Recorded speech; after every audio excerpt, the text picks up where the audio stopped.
eleições não são um cheque em branco, não são uma ligação vazia em que nós elegemos uma determinada equipa e depois a equipa pode fazer tudo o que entender. Não. As eleições, o seu significado é um significado de delegação de poder com base num contrato. E esse contrato são as propostas que os partidos fazem aos eleitores quando se apresentam ao sufrágio. Esse é o contrato. Neste caso, vertente, o contrato foi as propostas que os vários partidos, nomeadamente os vencedores, fizeram aos eleitores em 2011, mas também o Partido Socialista, e era o programa original da Troika. Esse é o pano de fundo que devia balizar a ação do Governo e dos representantes eleitos no período que temos estado a viver. E não tem sido.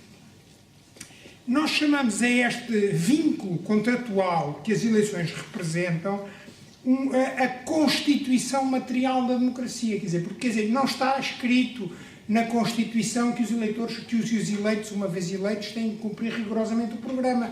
Até porque isso não é possível. Naturalmente há imponderáveis, o mandato não é imperativo, ou seja, não são delegados que estão ali para cumprir um determinado caderno de encargos. Têm alguma flexibilidade, até perante situações extraordinárias, para fazer inflexões. Mas há balizas, não pode ser tudo ao contrário do que se disse e sobretudo, também, de forma, como mostrarei à frente, assimétrica. E, portanto, as eleições como contrato entre eleitos e eleitores é algo que tem sido completamente subalternizado, violado neste período, quer dizer.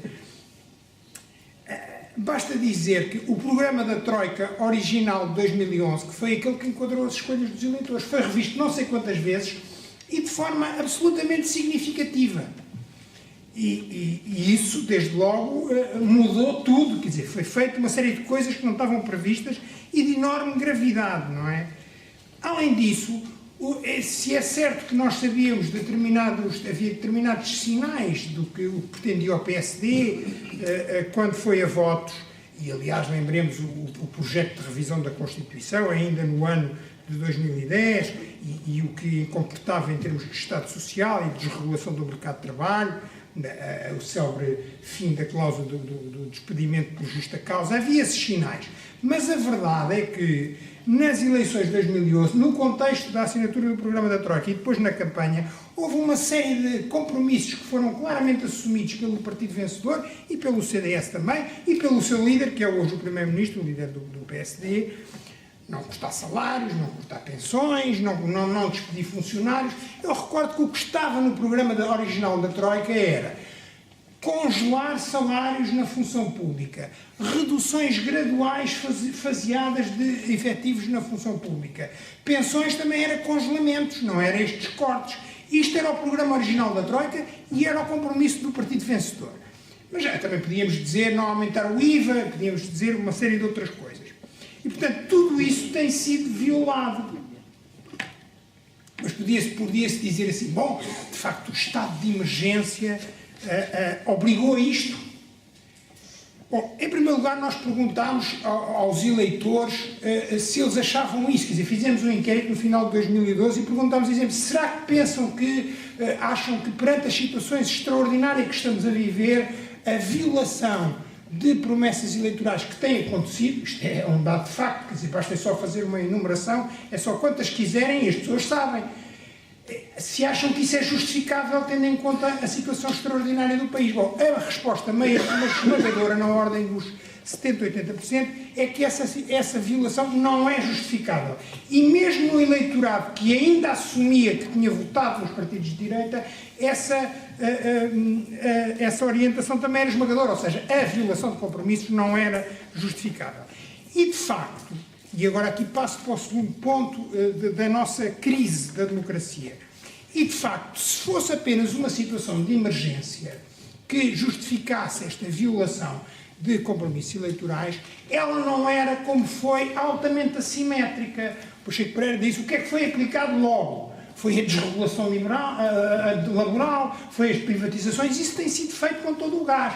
Mas nós ainda este ano lemos, há 2 ou 3 meses, quer dizer, quando agora a Troika veio outra vez visitar-nos E depois aparecem aquelas notícias nos jornais. A redução das rendas no setor da energia continua por fazer.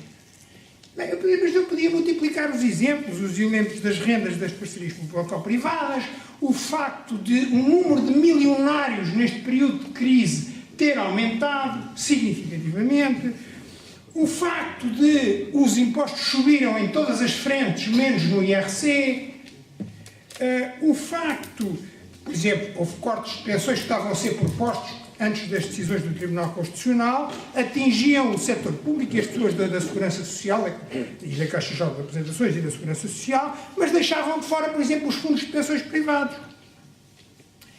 Ou ainda, quer dizer, perante esta crise imensa, o que é que nós assistimos? A uma série de empresas que alegremente fizeram campanha na praça pública com o beneplácito do Sr. Presidente da República e do partido do vencedor das eleições de 2011, que emigraram para a Holanda e para outros paraísos fiscais para não pagarem mais impostos. Quer dizer, portanto, toda a gente está aqui a sofrer uma austeridade brutal. Mas as empresas, sobretudo as grandes, sim, isto não é a arraia miúda, que foi para a Holanda, quer dizer, que fez migrar a holding para a Holanda. Portanto, o que é que isto significa?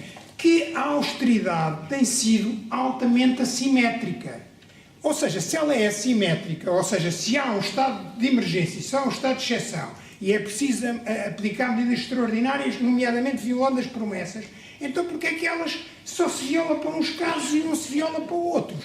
Violam-se os acordos com os eleitores, com os pensionistas, com os funcionários públicos, com os pequenos empresários da restauração, mas não se violam com as PPPs, não se violam com as utilities da energia, aí não se pode violar nada, é sagrado. Portanto, a assimetria com que temos vivido em termos de austeridade é a prova cabal de que não há nenhuma inevitabilidade nisto, porque se houvesse era transversal.